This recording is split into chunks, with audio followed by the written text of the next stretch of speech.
Today, I'm going to show you a part of the city that most people ignore. A part of the city that may not have famous buildings, luxury hotels, rooftop bars, or perfect photo spots. But maybe this is the part of the city that explains everything else. This is Wangsa Maju, a neighborhood in Kuala Lumpur where life is not performed for tourists. It is simply lived. And when a place is not trying to impress you, sometimes it tells you the truth more honestly.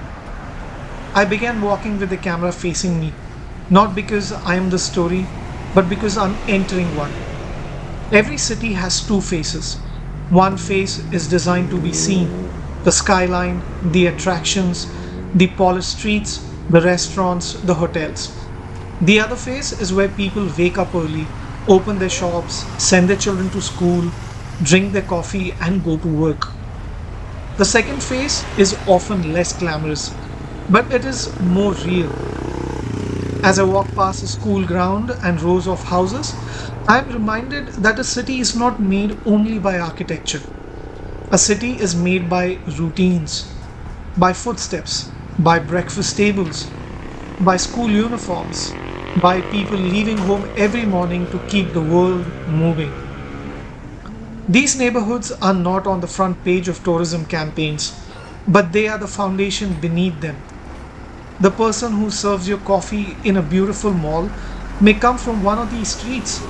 The person who cleans your hotel room, cooks your meal, drives you across the city, or smiles at you from behind a counter may return every evening to a neighborhood like this.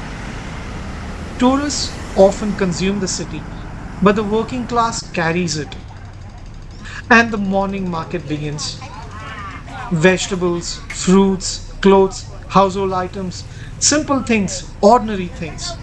But perhaps ordinary things are only ordinary because we have stopped paying attention to them. A market is not just a place of buying and selling, it is a place where human need becomes visible. Food, clothing, conversation, habit, survival. Everything is simple here, but nothing is meaningless. People touch the vegetables before buying them. Vendors call out prices. Someone bargains, someone waits. Someone has probably been standing here since early morning. Not for experience, not for passion, but for livelihood. And beside the road, elderly people sit in a small restaurant with their coffee. They are not rushing, they are not performing productivity. They are simply sitting, talking, watching life pass by. In a world that worships speed, there is something deeply wise about people who still know how to sit.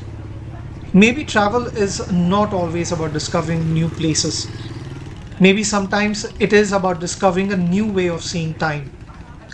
The more I walk, the more I feel that the city is not revealing itself through monuments, but through small fragments: a row house, a vegetable stall, a cup of coffee, a school ground, a stranger's face, a shop opening for the day. These are not attractions, but they are evidence of life. I walk towards a local Chinese eatery where different vendors are preparing food. And as I've come to understand, in Malaysia, food is never just food. It carries migration, memory, community, labor, family recipes, and generations of adaptations. Every stall is a small archive, every plate has history, and every person eating there belongs to a story far bigger than what a camera can capture. As I continue through a lane of local stores around me, I see the neighborhood continues in its own rhythm. Nobody is trying to entertain me, nobody is arranging itself for my video. And maybe that is why it feels beautiful. A local waves and says hello. A brief moment, a small gesture. But travel is often built from these small acts of recognition. You enter a place as a stranger, and for 1 second, someone allows you to feel less like one. That is more valuable than any landmark. I walk through these warungs, humble and small food stalls where people eat, talk, rest, and continue their day.